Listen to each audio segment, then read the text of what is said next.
buenas tardes, bienvenidos a una nueva sesión de En Confianza.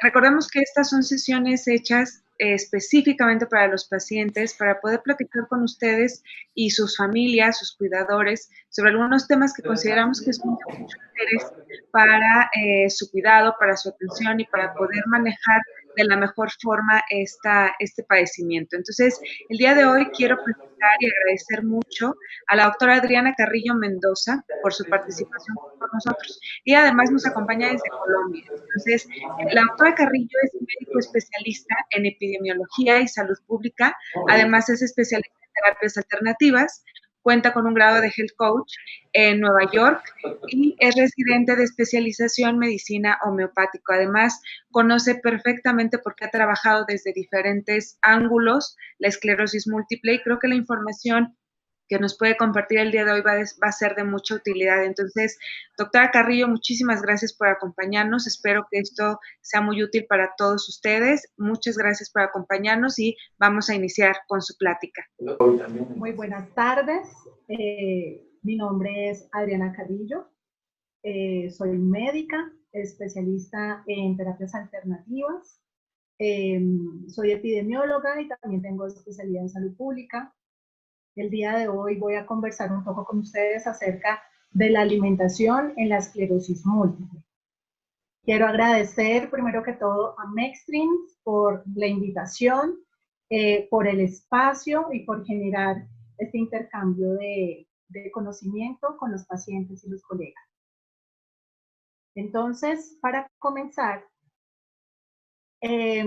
sabemos que históricamente tanto el alimento como la alimentación son figuras fundamentales para la prevención y curación de enfermedades. Desde las medicinas más antiguas sabemos que el alimento ha sido concebido como medicina.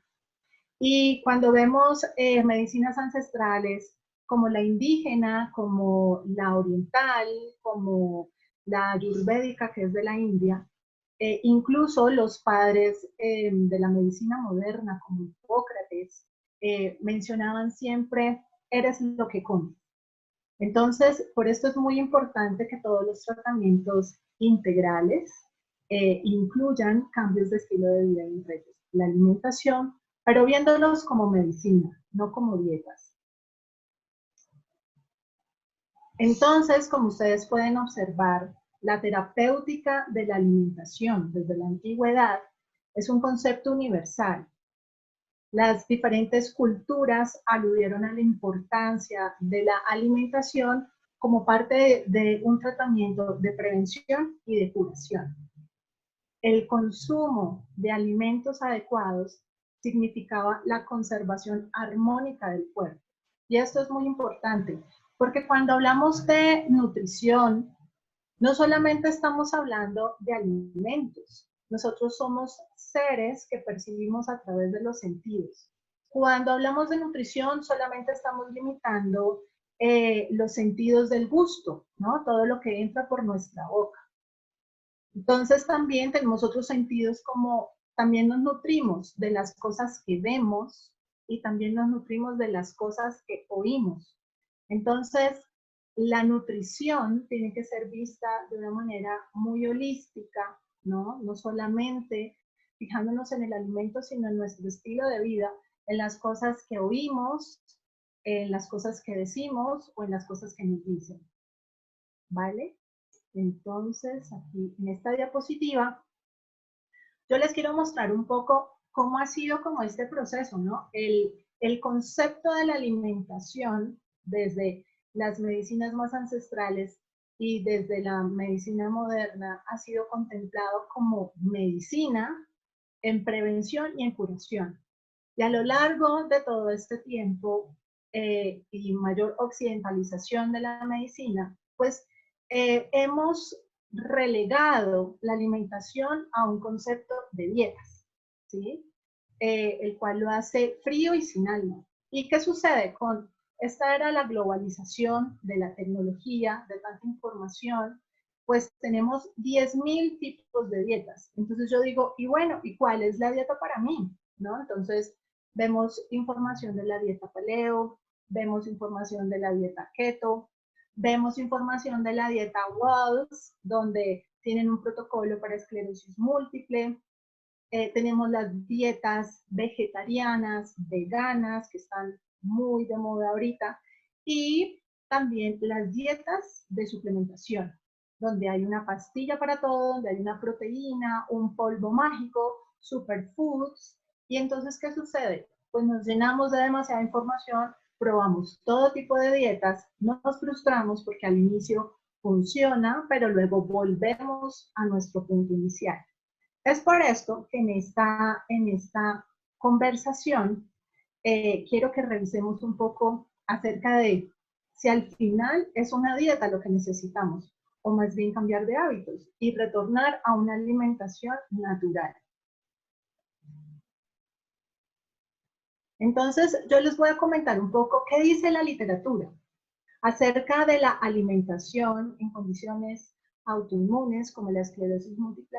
Hay demasiados artículos. Entonces, yo simplemente les quiero compartir unos que tienen una evidencia que es muy importante para ver el alimento como medicina, ¿sí? Como parte fundamental de mi tratamiento. Entonces, vamos a hablar de las bases moleculares. Dentro de las bases moleculares, en esta publicación se habla acerca de la grasa animal. Entonces vemos cómo el consumo de grasa animal está relacionada a la frecuencia de recaídas. Esto lo dijo Swank en 1950 y luego alrededor del 2000 sacó una publicación mencionando cómo el retirar la grasa animal disminuía este número de recaídas. Entonces, pues investigo un poco más para saber, ok, ¿y qué tiene que ver la grasa animal en todo esto?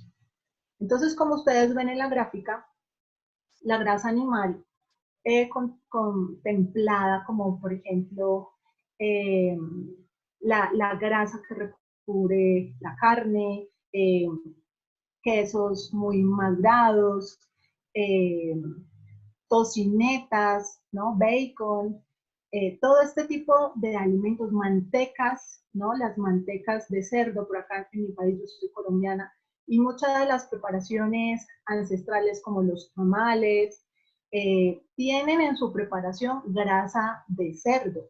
Entonces, este tipo de productos lo que hacen es obstruir los capilares.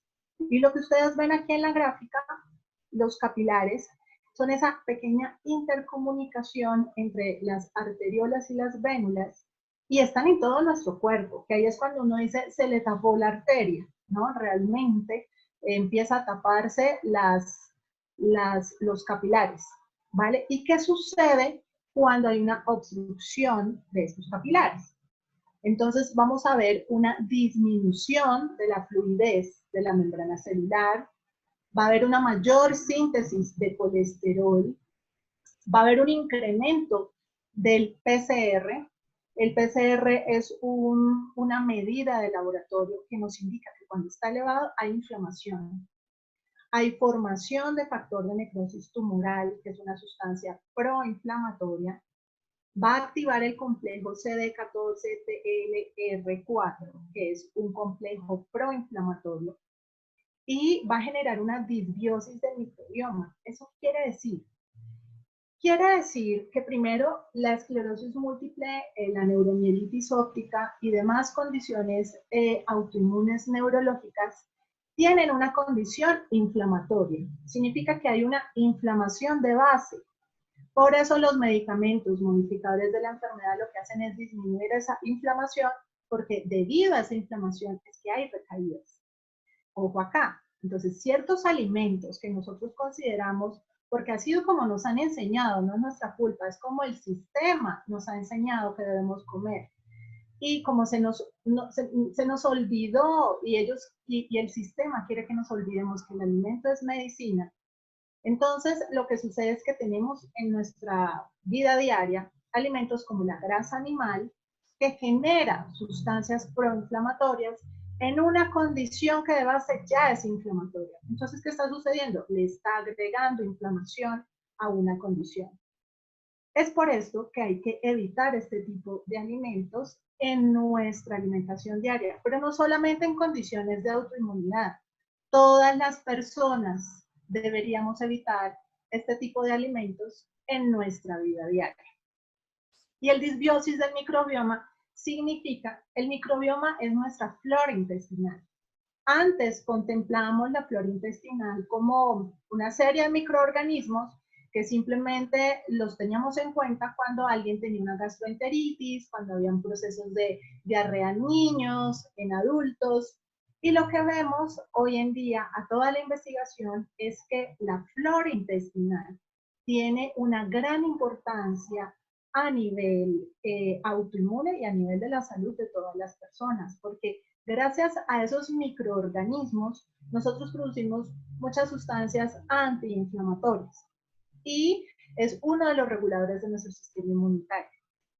Entonces, al generar este tipo de alimentos en nuestro cuerpo, lo que hace es que esa flora cambie. Dentro del microbioma tenemos el concepto de una flora positiva y una flora negativa. Cuando comemos alimentos ultraprocesados, llenos de harinas, de masas, de panes, de azúcar, gaseosa, salsas, fritos y demás, pues esto lo que hace es que la flora intestinal positiva cambie por esa flora intestinal negativa. Entonces, esto va a traer impactos en nuestra salud. Entonces, eso por un lado. Otro de lo descrito en la literatura acerca de la alimentación que nosotros tenemos y la importancia de esta conversación es que ustedes hagan un acto de contrición y digan, uy, sí, yo estoy comiendo este tipo de alimento más de lo necesario. Voy a empezar a disminuirlo porque quiero que tenga un buen impacto en mi salud lo que yo estoy comiendo. Entonces, por ejemplo, ahorita hablando de las dietas hipercalóricas ricas en gluten y grasas saturadas, como ustedes ven en la imagen, toda la panadería que venga de harina de trigo tiene gluten. El gluten, para los que de pronto su término no es familiar, es la proteína de la harina de trigo. Lo que sucede es que el gluten es una proteína proinflamatoria y al ser proinflamatoria, pues va a generar más inflamación en una condición inflamatoria de base. Entonces, aquí podemos ver, mencionando como lo anterior que estábamos hablando del microbioma, cómo estas dietas hipercalóricas ricas en gluten y grasas saturadas van a generar una alteración y un cambio de esas bacterias buenas en bacterias malas. ¿Y qué sucede? Pues que cuando empieza a haber una permeabilidad, empieza a haber una porosidad en esa flora intestinal, a través de esos poritos empiezan a atravesar antígenos y toxinas que lo que van a hacer es inflamar aún más nuestro cuerpo. Entonces, va a haber un cambio. Cuando todo lo que nosotros comemos, nosotros deberíamos ver que nosotros tenemos como un ecosistema en nuestro abdomen, ¿no? En nuestro intestino. Todo lo que nosotros comemos es lo que va a alimentar a la flora intestinal, ¿sí? Y entonces cuando yo como este tipo de dietas, lo que hace es que hay un cambio entre unas bacterias muy buenas que se llaman bacteroidetes a unas bacterias que son malas, como los firmicutes y los molicutes. Entonces, por eso es tan importante evitar este tipo de alimentación. Lo que sucede es que adicionalmente al ver ese cambio entre bacterias buenas a bacterias malas, va a haber algo que va a ser la producción de los lipopolisacáridos a través de esas bacterias negativas. Y al producir esos lipopolisacáridos, se van a generar unas citoquinas proinflamatorias, o sea, se van a producir sustancias proinflamatorias. Y lo que va a hacer es que adicionalmente va a generar más alteración de esa barrera mucosa. Y a través de esos poros que se generan en esa barrera intestinal, pues va a haber un incremento de las endotoxinas en sangre. Y esto lo que va a llevar es un incremento a la inflamación sistémica. Entonces, algo muy de las culturas latinas es el consumo de lácteos. Esto es algo que llegó con la colonización porque en nuestros territorios no existían las vacas. Entonces, pues nuestras culturas ancestrales no consumían ni leche, ni quesos, ni yogur, sino nosotros venimos de la cultura del maíz, de la cultura de los cereales, de la quinoa, el amaranto. Entonces, ¿qué sucede con los lácteos? Los lácteos no solamente en el caso de condiciones autoinmunes, en general. La leche de vaca tiene algo que se llama mimetismo molecular. Esta leche de vaca en su grasita, ¿sí? Pero me dicen, no, Adriana, pero yo tomo leche descremada, deslactosada, leche cero grasa. No, eso es mentira, ¿sí? Leche es leche. Y independientemente del tipo de leche que se consuma, existe algo que se llama la buterofilina. La buterofilina es una sustancia que está en la grasa de la leche, ¿vale? Entonces, ¿qué sucede? Esta buterofilina va a producir una generación anormal de los linfocitos T. Y sabemos muy bien que los linfocitos T son las células que van a estar involucradas en todo el proceso inflamatorio en la esclerosis múltiple. ¿Y por qué produce estos linfocitos de manera normal? Y es porque su estructura molecular es muy similar a la glicoproteína de mielina de los oligodendrocitos. Entonces, ¿qué sucede? Nuestro sistema inmune sensa la buterofilina como si fuera esta proteína de la mielina. Entonces, genera todo ese proceso inflamatorio. Entonces, ¿qué sucede? Induce inflamación del sistema nervioso central. Esa es una de las tantas razones por las cuales uno no debe consumir leche, ¿vale? Pero ¿qué pasa? Pues no todo es malo, ¿sí? Lo que mencionaba anteriormente es como la cultura que nosotros tenemos de nuestra dieta occidentalizada, llena de lácteos, llena de alimentos ultraprocesados, llenos de paqueticos, de fritos, ricos en aceite de palma, llenos de sal, de sodio. Entonces, vamos a ver unas bases moleculares de alimentación en la cual nosotros vamos a hacer como conciencia de, pero si esto lo tengo en mi alimentación, o wow, tengo que empezar a incrementar este consumo de alimentos en mi alimentación. Entonces, dentro de las, ¿por qué son tan importantes las moléculas saludables? Porque estas moléculas van a contrarrestar lo que sucede en el cuerpo durante el proceso de la esclerosis múltiple, que básicamente es estrés oxidativo, autoinmunidad e inflamación, ¿vale? Entonces vamos a ver cómo podemos contrarrestar a través de qué moléculas saludables podemos nosotros apoyar en nuestro proceso terapéutico. Entonces tenemos algo que se llaman los polifenoles. Los polifenoles son sustancias que se encuentran presentes en los vegetales, en las frutas, en las especias, en las plantas medicinales, en la soya, en el té y en el vino. Entonces, si lo vemos, todo tiene polifenoles. Y los polifenoles son muy importantes porque tienen propiedades antioxidantes y neuroprotectoras que van a contrarrestar los radicales libres de la neuroinflamación, ¿vale? Porque todo proceso inflamatorio genera radicales libres. Y en una condición que es crónicamente inflamatoria, pues obviamente hay esta producción de radicales libres. Entonces, dentro de los polifenoles vamos a tener los flavonoides. Y de los flavonoides vamos a hablar puntualmente de la quercetina. La quercetina la encontramos en la cebolla, en la manzana, en todos los cítricos y en el vino. Entonces, Cada vez que nosotros estamos incluyendo cebolla en los guisos, cebollas en las sopas, en las preparaciones, manzana, siempre comer la fruta completa, no jugos de caja de manzana, porque separamos la fibra de la fructosa, entonces siempre la fruta completa, idealmente de origen orgánico. En nuestra alimentación latinoamericana siempre tenemos los cítricos, la toronja, la naranja, el limón. Aquí en Colombia tenemos una fruta que yo quiero mucho que se llama la uchuva, que es una fruta que tiene muchísimo contenido de vitamina C. Entonces, todas estas frutas tienen un alto contenido de quercetina. Y el vino, entonces tomarse una copita de vino, aparte de tener resveratrol, pues también tiene quercetina. Muy bien. Otro de los flavonoides son las catequinas.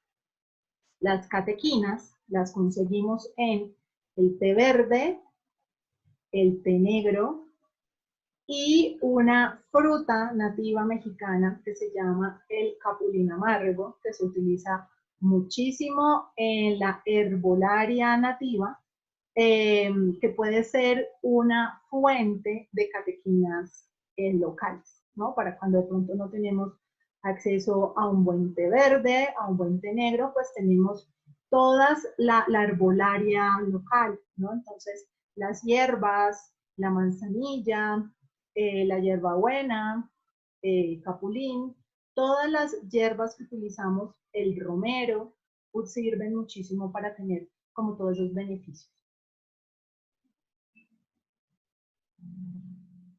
Pero también hay unos polifenoles que son no flavonoides. Dentro de esos está el resveratrol, que es súper popular por todos esos procesos antioxidantes y ha sido muy popular desde la cosmética, ¿sí? Y desde la estética. Pero pues para todas las ocasiones donde estamos generando radicales libres, realmente es bueno el resveratrol. Entonces, en el maní, en todas estas frutas oscuras, ¿no? Como las ciruelas, las cerezas, los arándanos, las moras oscuras, el cacao, ¿no? Nuestra cultura latinoamericana que tiene una cultura tan fuerte en cacao, y bueno, en México ni decir todas las preparaciones que tienen cacao, para que sepamos que estamos incluyendo este tipo de antioxidantes en nuestra dieta de manera natural. Y obviamente el popular vino. Entonces, en esta gráfica, yo lo que les quiero mostrar un poco es cómo en varias publicaciones han mostrado que desde que el hombre es cazador, ¿no? Desde el hombre paleolítico hasta nuestra era, ha habido un cambio en la alimentación y en el ingreso de nutrientes por nuestro estilo de vida. Y cabe recordar que aunque estamos en la era moderna, nuestro código genético todavía comparte mucho del hombre paleolítico. Por lo tanto, en la era paleolítica, pues no comían papas fritas, ni tortas, ni un montón de cosas que consumimos hoy en día. El hombre paleolítico se movía más, tenía que moverse más, cazar, caminar, recolectar. Hoy en día estamos más sentados, más sedentarios, y estamos comiendo más de lo que comía el hombre de esa era. Es por eso que todos estos cambios hormonales han generado grandes epidemias como la obesidad en nuestro planeta, ¿no? Porque ya la obesidad es mundial. Entonces lo que podemos ver es, si por ejemplo nos fijamos en el hombre cazador, aquí ustedes pueden ver las grasas saturadas, ¿sí? Aquí el omega 6, el omega 3, el total de grasas, el consumo de vitamina C y el consumo de vitamina E, que son como muy importantes para la alimentación en general, no solamente en condiciones autoinmunes, sino en general, lo que todos deberíamos consumir, ¿vale? Entonces, si ustedes pueden ver, el hombre cazador pues tenía un porcentaje estipulado. Lo que vemos es, si nos, bueno, vamos viendo que en el desarrollo de la era de la agricultura, Aquí ya el consumo y el acceso a grasas saturadas, ¿no? Va incrementando y de vitaminas importantes como la vitamina C y la vitamina E empiezan a decrecer. Y de manera muy alarmante podemos observar cómo en la era industrializada, que es en la cual nos encontramos, hay un verdadero incremento de, de las grasas saturadas y todo esto es y por las grasas trans. Y esto es debido a la industrialización de la agricultura. Entonces, entonces lo que podemos observar es cómo en esta era industrial, debido al acceso que tenemos al tipo de grasas, las grasas trans incrementan, el total de grasas incrementan, el omega 6 incrementa y el omega 3 disminuye, y ni qué decir de la vitamina C y de la vitamina E. Entonces, vemos cómo en la era del hombre cazador y en la agricultura, nuestras fuentes de de vitaminas C y de vitamina E, pues venían básicamente de las fuentes alimentarias. Pero sobre todo lo que podemos ver es que el ingreso de los omegas eran derivados de, por ejemplo, el omega 3 de las semillas de chía, de las semillas de cáñamo, de las algas y algunos peces. Y del omega 6, sobre todo en varias semillas, en los diferentes tipos de granos, en el aguacate.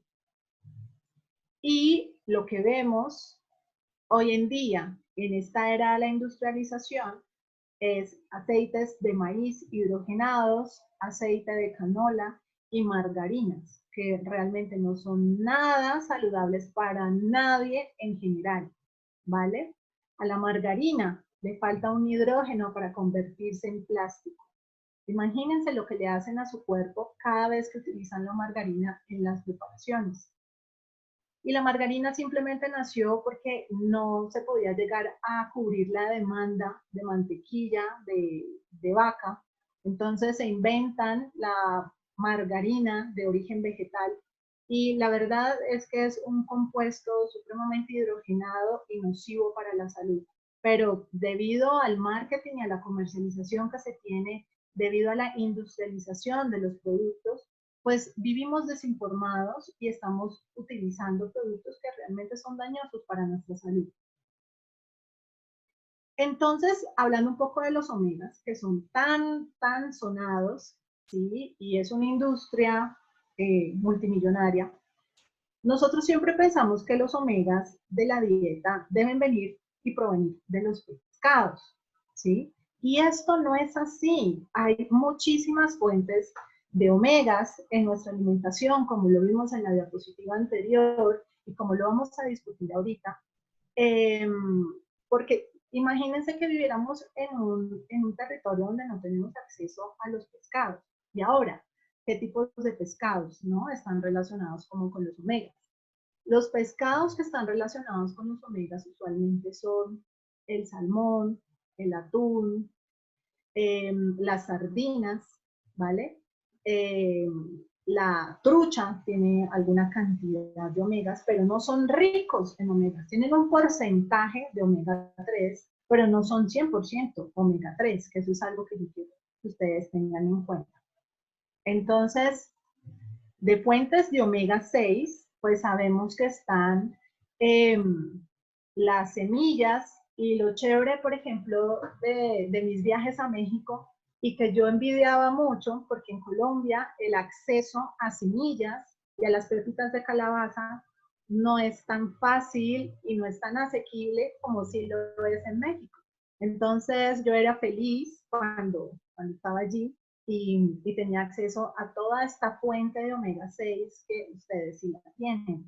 Tenemos el aguacate, la palta, todas sus variedades, los granos, entonces allá tenemos el frijol negro, el frijol rojo, el garbanzo, ¿no? Las lentejas en todos sus colores, Pero también en nuestra dieta encontramos fuentes de omega 6 en una relación muy alta, como en el aceite de maíz, el aceite de canola.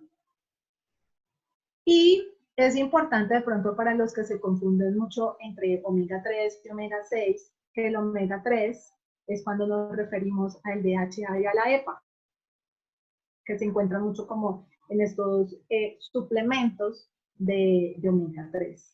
Y el omega 3, pues México tiene unas preparaciones maravillosas, bebidas, postres con semillas de chía. Recuerdo mucho la limonada de chía, la bebida de flor de Jamaica con semillas de chía. Las algas marinas son una rica fuente de omega 3 para sitios donde tengamos acceso a ellas. El aceite de oliva, que es muy común en todas nuestras casas, y las semillas de cáñamo, que cada vez es más fácil de tenerlas en nuestra alimentación.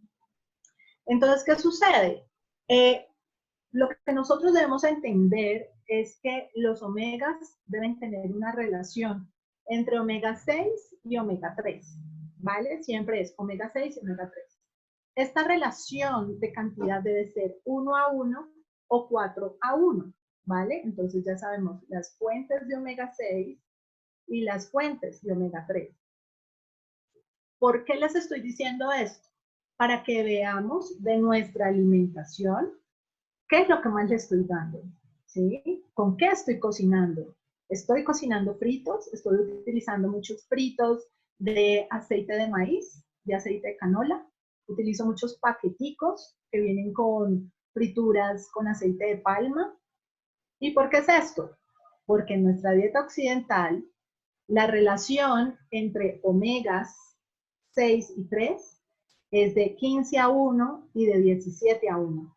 Y esto es lo que nos está enfermando, ¿vale? Es un factor de riesgo para hipertensión, para infartos, para accidente cerebrovascular, está relacionado con cáncer, ni qué decir de condiciones autoinmunes. Entonces, esta relación es lo que tenemos que disminuir, ¿vale? Y también cuando las personas que de pronto están tomando una suplementación de omegas, ver en las etiquetas que tenga una relación omega 6 a omega 3, 1:1 o 4:1.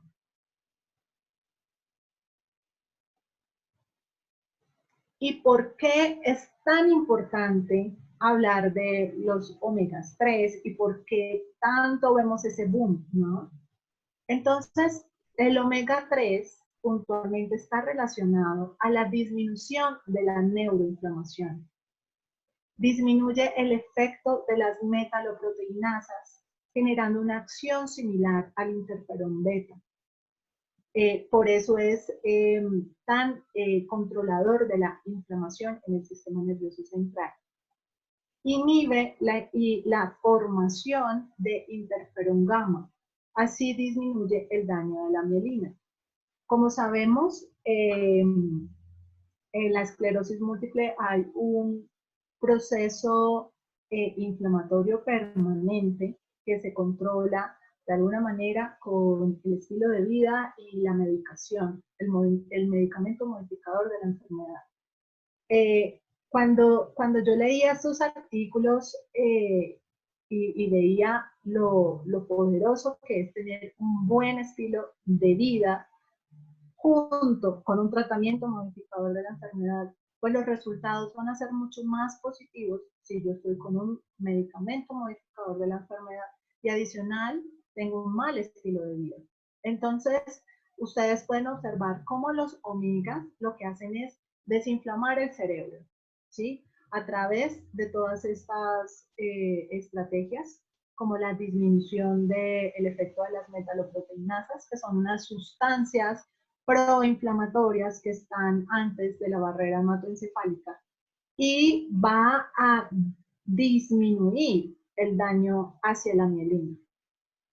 Entonces, pues esto es muy poderoso porque actúa como un medicamento. Entonces, el solo tener una alimentación balanceada entre omega 6 y omega 3 puede ayudar a tener un mejor resultado en el tratamiento. Pero entonces, para poder entender acerca de los omegas, pues tenemos que hablar un poco acerca de las grasas hidrogenadas. Entonces, dentro de las grasas hidrogenadas, pues están las margarinas, ¿no? Y están las botanitas, ¿no? Porque las grasas hidrogenadas incluyen todo lo que ha sido muy frito. Entonces, todos estos snacks de paquetes que son fritos y encima con aceite de palma, aceite de canola, si ustedes miran por detrás de los paquetes se van a encontrar con un montón de sustancias que son impronunciables y que uno no sabe el origen que tiene y que uno no sabe qué le va a generar en el cuerpo. Entonces, desafortunadamente, estas botanitas pues son deliciosas, hacen parte de la cultura, pero son unos agentes muy proinflamatorios. Y volviendo al concepto de somos lo que comemos y ver el alimento como medicina, no como dieta. Entonces, estas grasas hidrogenadas son ricas en grasas trans. Y estas grasas trans tienen efectos proinflamatorios. ¿Y qué tipo de efectos? Va a incrementar tres sustancias que son supremamente nocivas para el control de la esclerosis múltiple. Entre ellos va a incrementar algo que se llama la interleuquina 6. Va a incrementar la PCR, que es un valor que mide la inflamación, y el factor de necrosis tumoral alfa. Los tres son súper proinflamatorios, cada uno por separado. Y los tres juntos, ni qué decir. Entonces, este tipo de grasas, como ustedes pueden observar, pues no son buenas para nada. Porque, por ejemplo, en una persona que no tiene una condición autoinmune, al tener este tipo de alimentos, más hoy en día que estamos en casa, ¿no? Con ansiedad, con incertidumbre, en aislamiento, y siempre nos apetecen este tipo de alimentos grasositos que nos dan mucha gratificación al paladar, pero que genera un gran componente proinflamatorio. Entonces, la mayoría de las personas sedentarias lo que tienen es también un grado de inflamación crónica de bajo grado. Y pues en condiciones de autoinmunidad no son nada recomendables. Ahora, que sí es muy importante para el estilo de vida de todos. ¿Mm? Y les quiero hablar un poco de la vitamina D. La vitamina D es una vitamina muy especial porque tiene mucha evidencia sobre las propiedades neuroinmunomoduladoras. La vitamina D es muy importante porque la gran mayoría de la población tenemos deficiencia de vitamina D. Y la deficiencia de vitamina D ha sido relacionada a cáncer, a enfermedades degenerativas tipo Parkinson, tipo Alzheimer, y muchos de los pacientes con enfermedades autoinmunes tienen la deficiencia de vitamina D. Entonces, de todas las suplementaciones que podemos tener en algún momento, la vitamina D siempre es la que es muy recomendada. Ahora, la vitamina D, aunque se ha estudiado en muchas poblaciones, no es curativa y no es intercambiable por un medicamento modificador de la enfermedad. Es una suplementación que hace parte de todo el manejo integrativo del paciente. La vitamina D tiene unas grandes propiedades inmunoestimulantes y antivirales. Entonces, básicamente es una de las vitaminas que es más prescrita por los nutricionistas y por los neurólogos en los pacientes. ¿Y yo qué puedo hacer para obtener la vitamina D de un origen natural? La fuente más grande es el sol. La utilización de la radiación solar, obviamente con protección de bloqueador en cara, pero exponer las palmas de las manos, ¿sí? Como si fuera un panel solar, o si uno puede estar 10 minutos con camisa corta, con shorts, donde yo pueda exponer mis piernas y mis brazos durante 10 minutos, son una excelente estrategia porque la vitamina D se produce a través de la exposición de la piel a los rayos del sol. Y pues debido a esta absorción a nivel del hígado se va a producir la vitamina D, luego el riñón y demás, pero la vitamina D, la fuente más grande es la del sol. Adicionalmente, que mejora nuestro estado de ánimo cuando estamos en contacto con él. Entonces, es una vitamina supremamente importante que debemos tenerla como dentro del top 5 de cosas de autocuidado, es la vitamina D. Ahora, si yo quiero ver mi alimentación, ¿cuáles son los alimentos que han sido relacionados con vitamina D?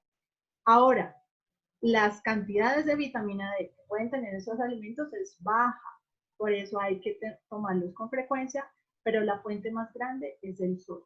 Entonces, en alimentos como los huevos, como el salmón, como algunos tipos de quesos y los granos como las arvejas, pueden tener alguna cantidad de vitamina D. La vitamina B12, que la obtenemos básicamente, no está la vitamina B12 en esos productos. Lo que sucede es que cuando esos productos están en el proceso de digestión, nuestra flora bacteriana, en ese intercambio bioquímico es que se produce la vitamina B12.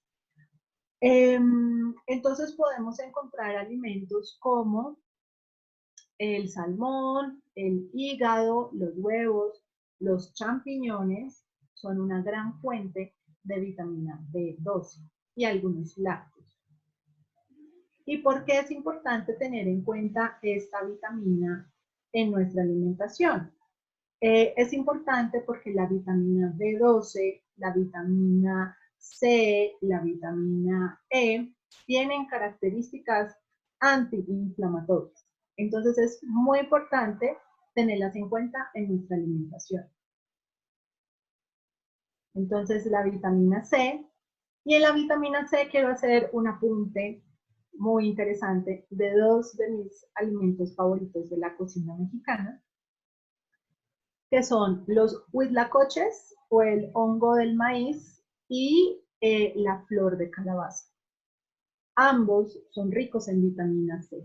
Entonces, porque uno siempre relaciona la vitamina C con frutas cítricas, ¿no? Con la naranja, la toronja, el limón, el kiwi. En Colombia tenemos la guayaba, tenemos la uchuva, tenemos un montón de frutas, arazá, todas las selváticas. Pero puntualmente en México tenemos estos dos alimentos que creo hacen parte de la cocina tradicional y cultural mexicana, que son potentemente nutricionales y hoy quise como resaltar todos esos beneficios alimenticios y que muchas veces no los conocemos. Adicionalmente que los huitlacoches son una fuente de proteína vegetal muy importante. Todas estas vitaminas, la vitamina D, la vitamina B12, la vitamina C y la vitamina E, protegen de la desmielinización. Y eso es importantísimo, porque esa es una de las consecuencias del proceso inflamatorio crónico, que es la pérdida de la mielina de las neuronas. Y esta mielina en algún momento se empieza a recuperar, se empieza a recuperar, se empieza a recuperar, pero ya hay un momento donde la calidad de esa mielina es muy defectuosa. Entonces, por eso es muy importante tener alimentos en nuestra nutrición, en nuestra alimentación diaria, que sepamos que van a proteger de la desmielinización. volvemos al enunciado del inicio de la conferencia. Somos lo que comemos y el alimento es nuestra medicina. Algo que desafortunadamente nos ha venido acompañando de manera global es la utilización de productos, porque no me gusta llamarlos alimentos, porque no son alimentos, energéticamente ni nutricional ni nada. Son las bebidas azucaradas. Entonces aquí hay una representación de una bebida azucarada, una gaseosa, una soda, pero pues también están los jugos de caja que tienen grandes cantidades, los tés fríos que tienen grandes cantidades de azúcar. Desafortunadamente, debido al poco tiempo que tenemos incluso para comer en nuestro estilo de vida actual, buscamos practicidad y estamos acompañando muchos de los alimentos, que sí son muy buenos, con este tipo de bebidas que son súper insanas.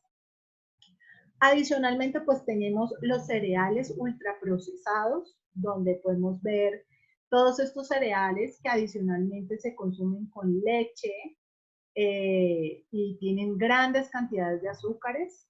Y bueno, obviamente está el azúcar. Y aunque la industria de las gaseosas nos ha vendido los productos light o cero, quiero decirles que el cuerpo es tan sabio que solo al sensar el sabor dulce se produce insulina.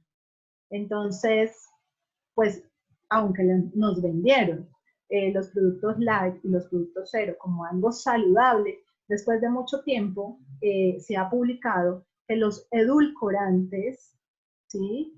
Y todas estas bebidas light o cero generan obesidad y síndrome metabólico. Entonces, ¿cómo se traduce la obesidad y síndrome metabólico? En inflamación crónica. Entonces, no queremos más inflamación, más de la que tenemos. Entonces, ¿qué sucede con este tipo de alimentos ultraprocesados y superazucarados? Pues que van a incrementar las calorías y los niveles de glucosa, porque todo lo que nuestro paladar sense como dulce va a estimular la insulina. Entonces va a tener un incremento de la insulina y va a haber un incremento de una sustancia muy proinflamatoria que se llama el ácido araquidónico, y esto va a hacer que se produzcan citoquinas proinflamatorias. Eso en el caso del simplemente hecho del estímulo del sabor o de las bebidas hipercalóricas. Ni qué decir del consumo crónico, que sumando estas calorías más el sedentarismo, pues genera obesidad. Y el generar obesidad, pues va a generar incremento de las citoquinas proinflamatorias. Y esto, pues obviamente va a afectar aún más y va a incrementar la inflamación crónica de base que ya se tiene. ¿Qué sucede? Que estas bebidas azucaradas, por ejemplo, que están tan de moda como estas bebidas energizantes, las gaseosas, todas estas cosas llenas de azúcar y llenas de estimulantes, van a tener un pico de estímulo, pero luego va a haber un descenso y va a incrementar la fatiga. Entonces muchas veces a mí me dicen, Adriana, pero es que yo tomo bebidas energizantes porque amanezco muy fatigada. Si lo vemos de esa manera, el tener este tipo de alimentación que se propone, alejando todo este tipo de sustancias nocivas para la salud, teniendo un buen incremento y una buena relación de omegas, realmente es mucho más fácil manejar la fatiga. Otro de los alimentos que debemos evitar es la sal refinada en grandes cantidades. Las sales refinadas son muy ricas en sodio y en su proceso de refinamiento pues tienen menos cantidad de otros minerales. Es por esto que se recomienda o disminuir la cantidad de sal o eliminarla, o optar por sales marinas o sales rosadas de Himalaya, donde la cantidad de sodio es mucho menor, pero se tienen otros minerales como el magnesio, el potasio, que terminan siendo muy buenos para la salud.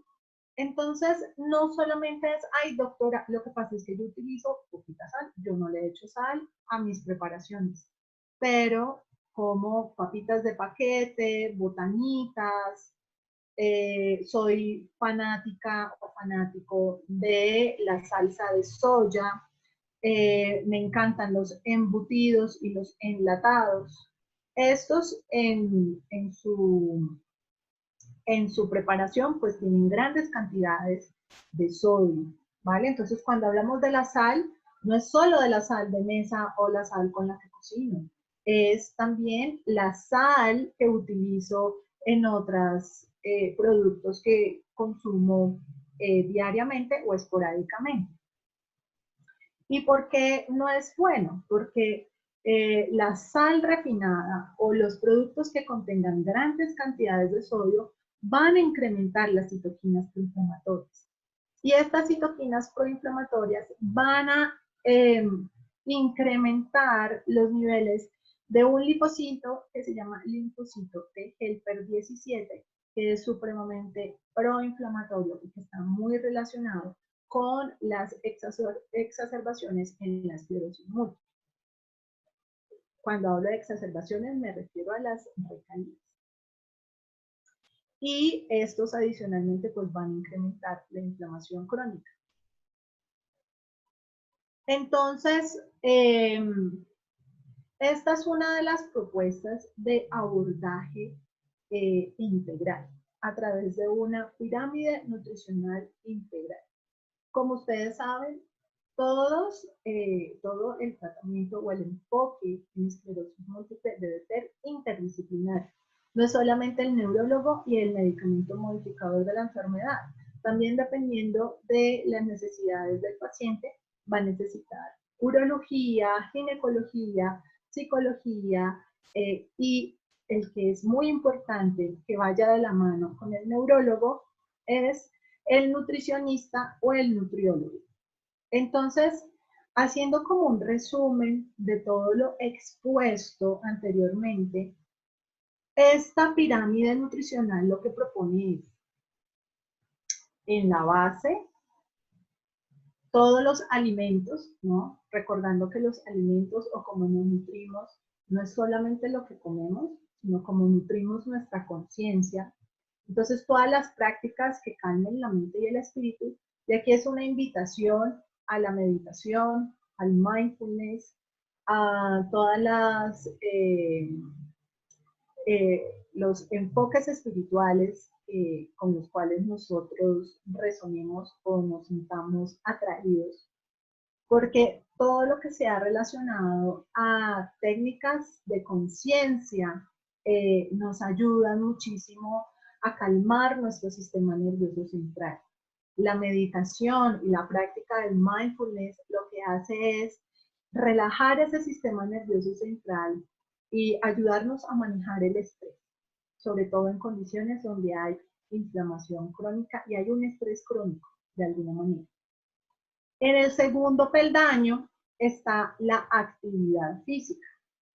Entonces, el ejercicio diario según las necesidades y el estilo de vida. Entonces, dependiendo si soy una persona que me gusta nadar, o que practico yoga, o que hago entrenamiento funcional, o si estoy en silla de ruedas, no significa que no pueda hacer ejercicio. Puedo tener actividad dirigida porque es muy importante el ejercicio como un órgano, viendo el ejercicio como una herramienta que puede tener un impacto a nivel metabólico y sobre todo neuromodulador. Entonces la actividad física es supremamente importante. Entonces no es solamente el medicamento y no es solamente la alimentación. También es muy importante el ejercicio físico. Ahora, debemos buscar, no tienen que ser una hora, no tienen que ser 2 horas, ¿no? Pueden ser simplemente 30 minutos, caminar a buen ritmo, dependiendo de mis limitaciones, que este ejercicio sea dirigido por un deportólogo o por un fisioterapeuta que indique cuáles son los músculos que debo trabajar, con qué intensidad y con qué precauciones. Pero es muy importante que lo tengamos en nuestro estilo de vida.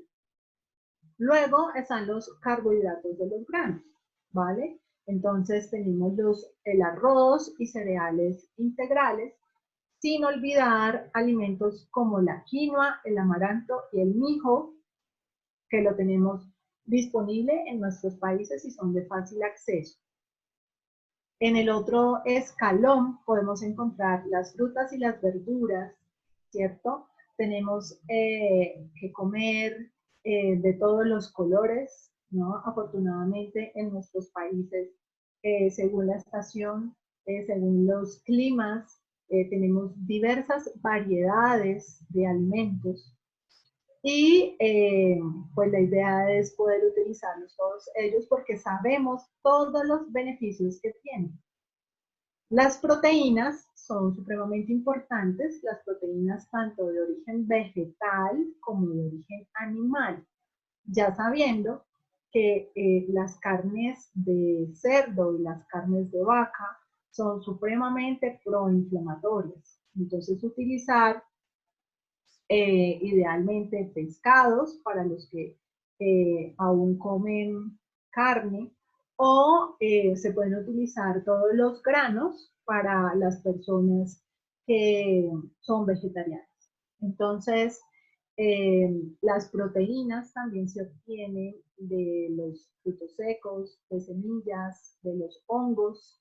Entonces, había mencionado el huitlacoche, es una fuente de proteína vegetal. Entonces, no necesitamos comer granos y proteína animal. Podemos un día, 2 días a la semana, tal vez tener alimentos con proteína animal y los otros días proteínas de origen vegetal.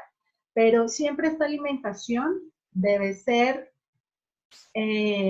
determinada por un nutricionista o por un nutriólogo que, dependiendo de tu actividad física, intelectual y requerimientos calóricos, te oriente cuál es el mejor estilo de alimentación para que sea nuestra medicina. Y hablando un poco de la pirámide, ¿sí? Del último peldaño de la pirámide, tenemos los condimentos, tenemos las especias, entonces especias como la cúrcuma que es tan popular ya en Latinoamérica. La cúrcuma es una especia antiinflamatoria que podemos utilizar muchísimo en manera de polvo o el tubérculo, en pequeñas cantidades en nuestras preparaciones diarias, en las sopas, en los arroces, en los granos, en los guisos. No necesitamos grandes cantidades, ¿sí? Todas estas especias se utilizan en pequeñas cantidades. Tenemos pues las grasas saludables como el aceite de oliva, tenemos el sacha inchi, que es el maní del Inca, que se puede conseguir en aceites o en el maní. Tenemos todas las pepitas de calabaza, todas estas semillas de linaza, ¿no? Que podemos, semillas de chía, que podemos agregar a nuestra alimentación.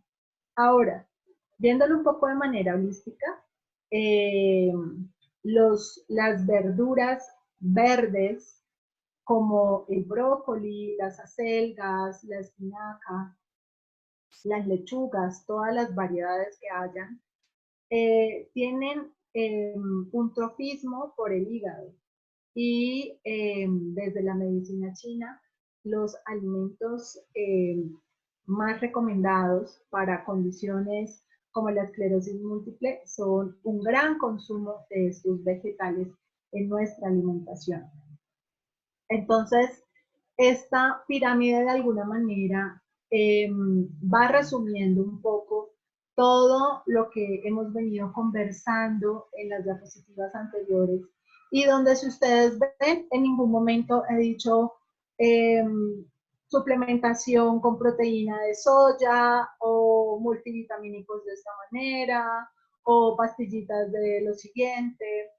Siempre, siempre debemos volver a nuestra alimentación natural. Claro, los multivitamínicos generan un aporte en el caso de pacientes con deficiencias. Pero siempre debemos buscar que la mayoría de los nutrientes, por no decir que la totalidad de nuestros nutrientes, vengan de estos alimentos. En esa pirámide ustedes no ven botanitas, no ven papitas fritas, no ven hamburguesas, no ven pizzas, que si bien gracias a la alimentación, al movimiento de alimentación saludable, podemos encontrar, por ejemplo, pizzas sin queso, con masas libres de gluten. En la cocina mexicana tenemos un gran ingrediente que es el maíz. Entonces, todas las tortillas que idealmente sean de maíz, las quesadillas, bueno, todas estas preparaciones deliciosas de la cocina mexicana, siempre optar por maíz. En Latinoamérica somos los hijos del maíz, ¿no? Colombia, Perú, Ecuador, somos culturas que siempre hemos crecido con este alimento. Entonces, siempre recordar tener este tipo de alimentos lo más naturales posible. Y si podemos encontrarlos de fuentes orgánicas, aún mejor. Muy bien. Y lo más importante para tener de toda esta conversación son no dietas, ¿no? No hablemos de dietas porque no son bien vistas en nosotros mismos. Desafortunadamente, en las encuestas que se realizan en pacientes con esclerosis múltiple y la adherencia en dietas es baja, ¿vale?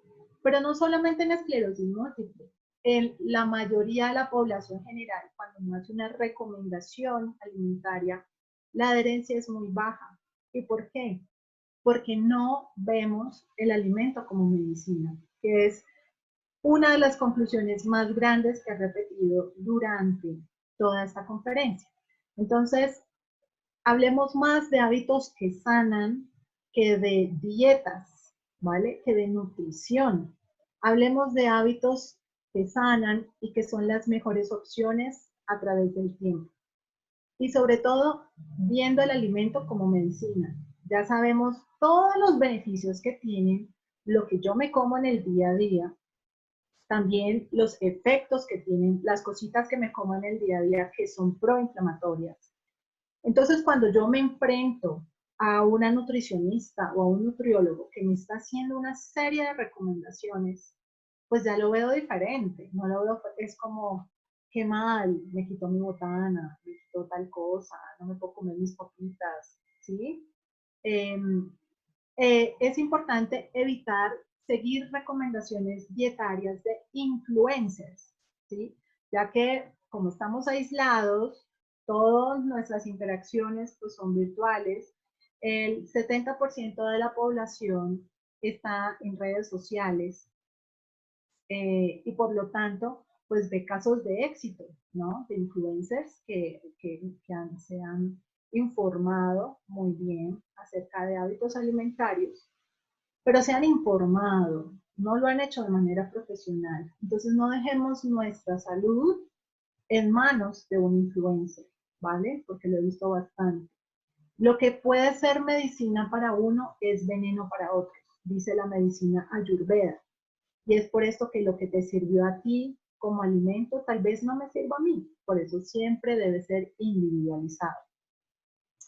Evitar alimentos proinflamatorios en la alimentación cotidiana. Es muy importante tomar un plan de alimentación diseñado por una nutricionista o por un nutriólogo experto. No hay superfoods como el alimento natural y real. Entonces, hay un boom de superalimentos, ¿sí? Que son así como que yo me como ese superfood y no necesito nada más en mi alimentación y el cuerpo necesita variedad. Acá en Colombia decimos, en la variedad está el placer.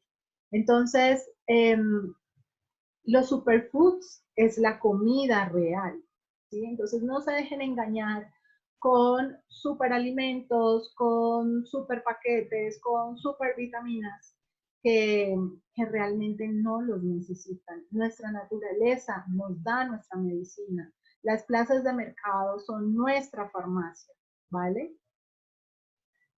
Disfrutar del alimento debe ser placentero el saborearlo, ya que libera sustancias químicas a nivel cerebral.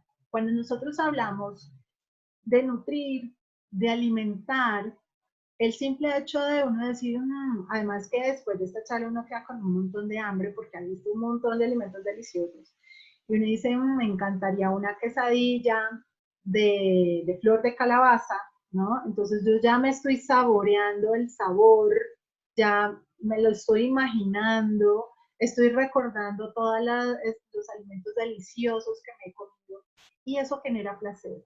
Y el placer es muy importante en nuestra vida y el alimento nos genera placer.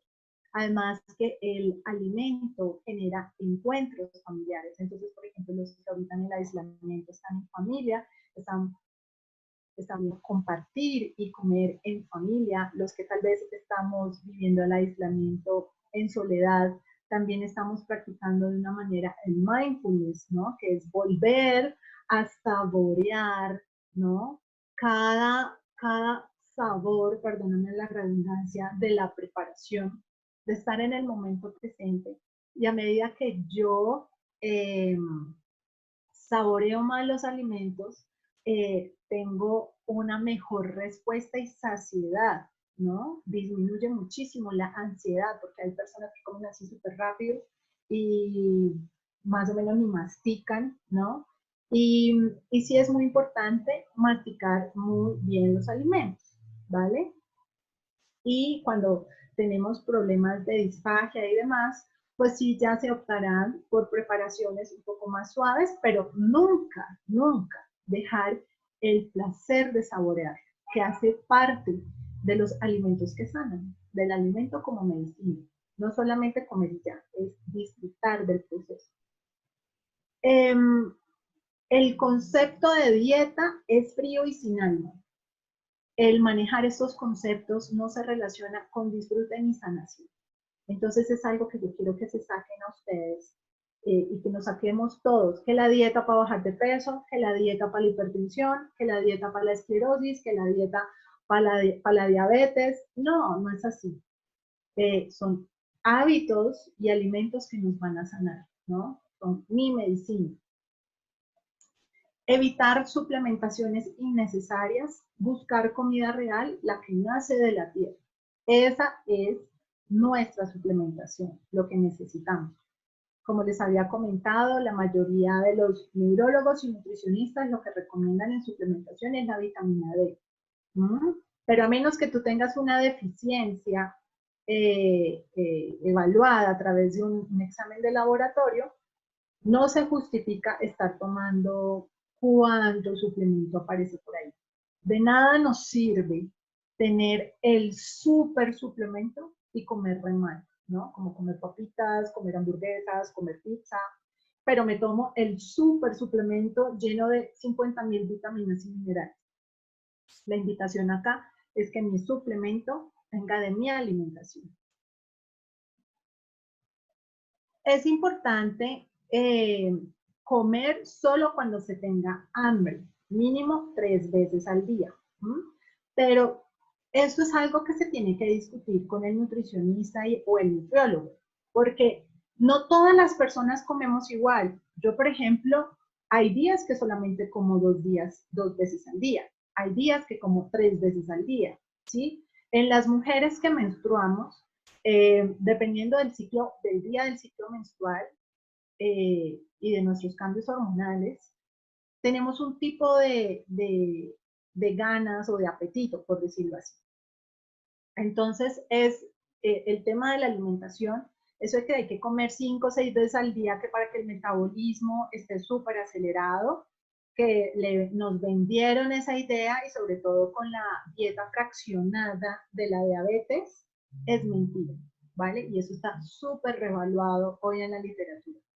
Entonces, comer solo cuando tengamos hambre, porque lo vamos a disfrutar, ¿listo? Dependiendo de nuestras necesidades. Allí también entra un poco el concepto del ayuno. El ayuno es muy bueno en algunos pacientes, pero el ayuno es un medicamento, es una medicina. Y el ayuno no se puede hacer a la loca, como decimos acá en Colombia.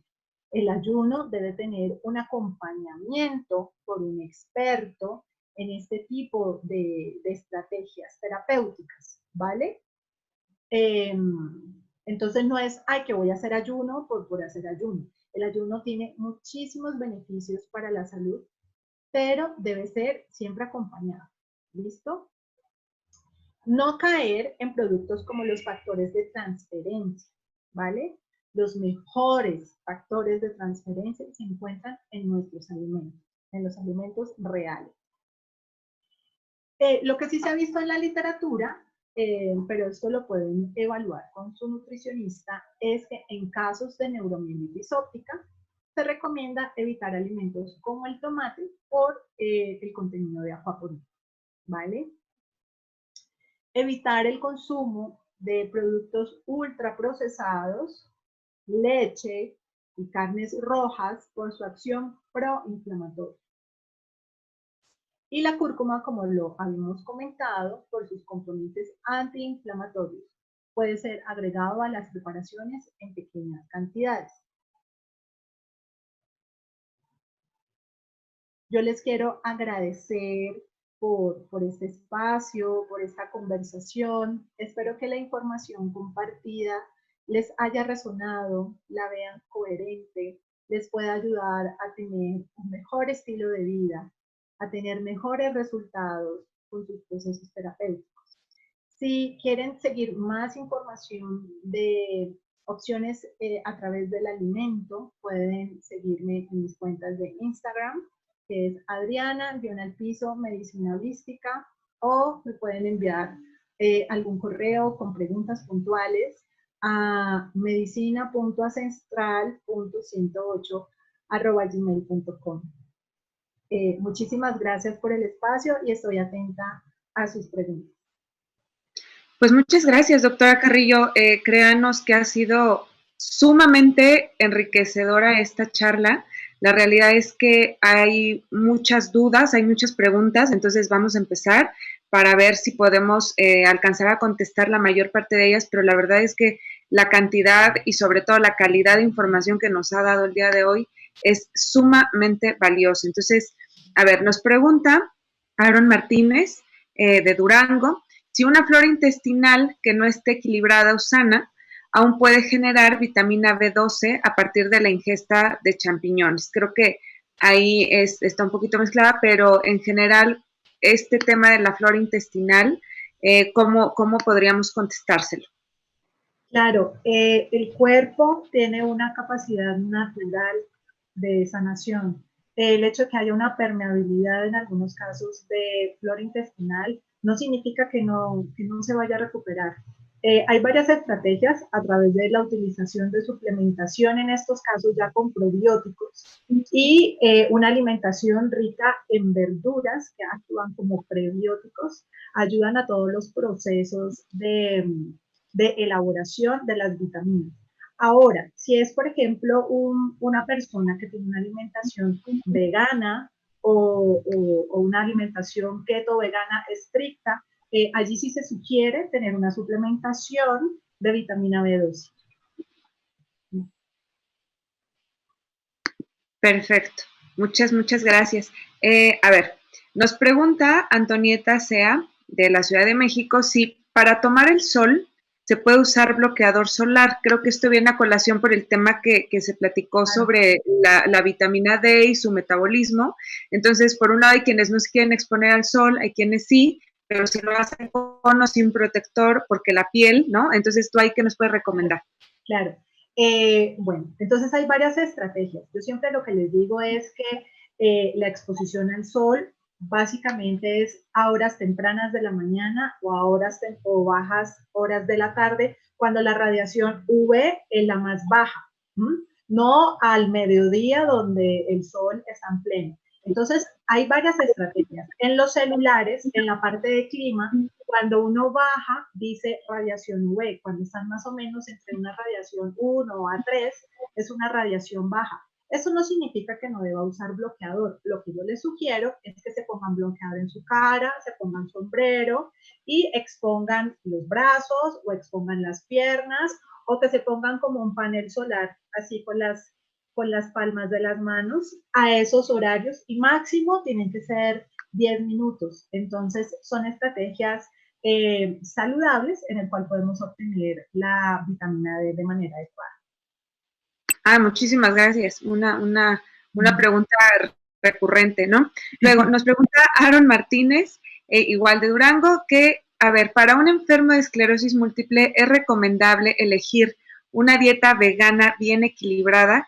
Y yo a lo mejor la complementaría con tú comentaste muy claramente esta parte de lo que llamamos dieta o cambio de hábitos, ¿no? Pero me imagino que de la mano van a venir preguntas como se puso de moda la dieta cetogénica, ¿no? Entonces, ¿qué opinión tienes de eso en esta enfermedad en particular?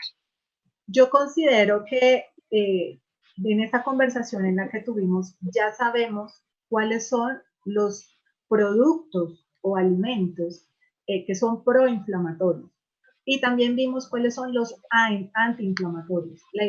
La idea no es casarse con una dieta, no, y matricularme con soy vegano, soy keto vegano, soy WALS nivel 5, ¿sí? Sino simplemente con un nutricionista, con el acompañamiento del nutriólogo, dependiendo de mi condición de salud, qué tan inflamado estoy, uno va haciendo ajustes en la alimentación. Entonces, por ejemplo, cuando estamos muy inflamados, cuando estamos utilizando un medicamento modificador de la enfermedad, de pronto un poco más severo en eficacia, entonces lo que hacemos es tener un tipo de alimentación, y a medida que uno va evolucionando, va agregando o quitando alimentos, pero nunca teniendo ese concepto de la dieta, sino de hábitos alimenticios con nutrientes que necesita mi cuerpo para volver a tomar el tema del alimento como medicina y no el alimento como dieta.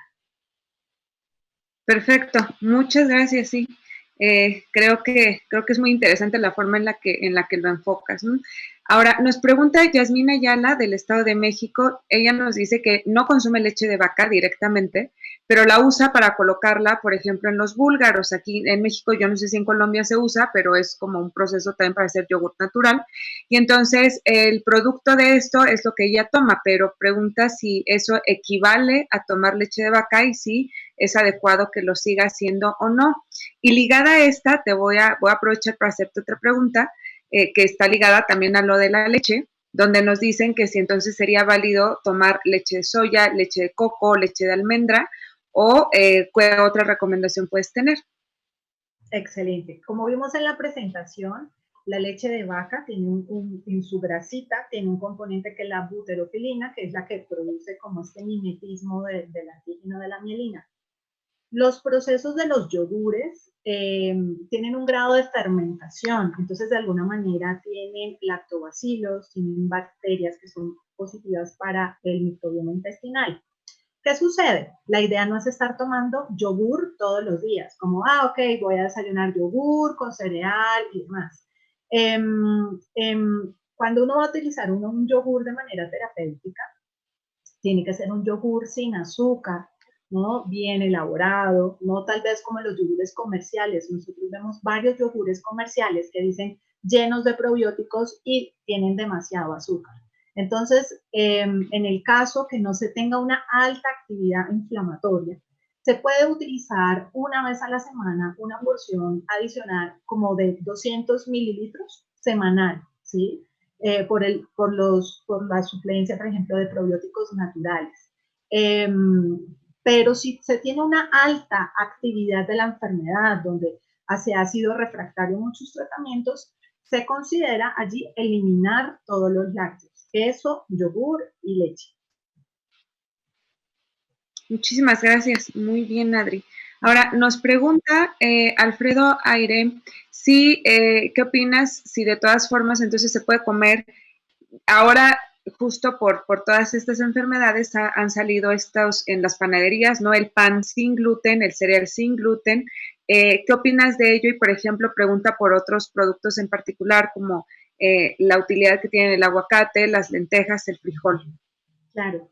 A mí me faltó de la pregunta anterior que si se puede reemplazar la leche por leches vegetales, se puede reemplazar. Sí. Lo importante es que si se Okay. pueden hacer en la casa mejor, porque las que venden de manera comercial tienen mucho azúcar. Entonces volvemos al tema del azúcar y Okay. el sobrepeso y demás. Ahora, la pregunta que me haces relacionada a los alimentos libres de gluten. Lo mismo que la leche. Ya sabemos que el gluten es proinflamatorio y muchos tenemos intolerancia sin necesariamente tener una enfermedad autoinmune. Pero esto hace parte del proceso de industrialización del trigo, donde las semillas han sido modificadas, donde se utilizan muchos pesticidas, bueno, toda la industrialización. Si no tenemos una alta actividad de la enfermedad, ¿se puede hacer este cambio? Claro que sí. Lo bueno de toda esta industria alimentaria es que podemos conseguir cada vez alimentos más libres de gluten. Entonces, pero libre de gluten, ¿qué es de nuestra comida tradicional? Las tortillas de maíz, ¿no? Las arepas, ¿no? Que comemos de maíz, no necesariamente tenemos que irnos a una harina de arroz, harina de avena libre de gluten y demás. Entonces, sí se pueden utilizar, la idea es que no sean la base de nuestra alimentación, pero, por ejemplo, si queremos realizar algo con un pan o cosas así, pizza libre de gluten, lo podamos utilizar. Y la otra pregunta que me hacías era, la última de los granos, ¿cómo era? Sobre los granos, sobre, por ejemplo, el frijol y algunos otros cereales, ¿no? Las lentejas, por ejemplo, y el aguacate, ¿no? Okay. ¿Qué opinan de su ingesta? Pues como lo vimos, son una increíble fuente de omegas y de proteínas vegetales. En algunas publicaciones mencionan cómo la carne pues es proinflamatoria, entonces cómo pudiéramos reemplazar esa proteína por proteínas vegetales, y allí es donde entra la información de las alimentaciones vegetarianas. Al final, la dieta mediterránea, las alimentaciones vegetarianas, veganas, lo que están diciendo no es no coma carne roja, sino al final lo que tú estás comiendo es alimentos reales, estás comiendo más frutas, estás comiendo más cereales, ¿sí? Ya, bueno, el veganismo tiene un componente filosófico importante, claramente, pero estas dietas realmente cuando uno las analiza, ¿por qué son tan saludables? Porque incluimos muchísimos granos, muchísimos cereales, muchísimas verduras, muchísimas frutas que tal vez en una dieta 100% carnívora no se tiene. Entonces, aquí la invitación es a incorporar más verduras, más granos, más frutas, dependiendo de nuestra condición de salud y siempre guiados según nuestras necesidades. Ok. Mira, la siguiente pregunta me parece interesante porque al menos aquí en México existe como, y yo creo que en general en Latinoamérica, como un cierto sesgo a ir con el nutriólogo, ¿no? Uno va al nutriólogo si quiere bajar de peso, punto, ¿no? En general, funciona así, o con enfermedades como la diabetes, la hipertensión, cosas como tales. Y nos pregunta, por ejemplo, Lizolet, si se debe consultar un nutriólogo o nutrióloga que tenga o cómo sabemos si ellos tienen conocimientos para hacer recomendaciones adecuadas para las personas que tienen esclerosis múltiple, o cómo busco alguno que tenga esta especialidad, cómo sabemos a quién acercarnos, porque yo Claro. te voy a decir, como médico a mí me ha pasado que llegan pacientes que su nutriólogo de repente les hace algunas recomendaciones con las que probablemente yo no estoy muy de acuerdo, ¿no? Y entonces entra uno en conflicto. ¿Cómo le podemos hacer para saber a quién encontrar? Sí, yo entiendo muy bien ese punto porque creo que todos hemos tenido ese conflicto incluso a nivel personal, ¿no? Considero que los nutriólogos y los nutricionistas se están reinventando en su enfoque, en la forma de ver también ellos la nutrición, ¿no? No solamente ver estos carbohidratos, estas proteínas, las calorías, no sé qué, ta, ta, ta. En todos los grupos de esclerosis, cada vez se está teniendo la figura del nutricionista, porque así como en los grupos de esclerosis o de enfermedades desmielinizantes está el neuroradiólogo, el urólogo, ¿no? Todas las especialidades, ya hay un lugar muy importante con nutrición.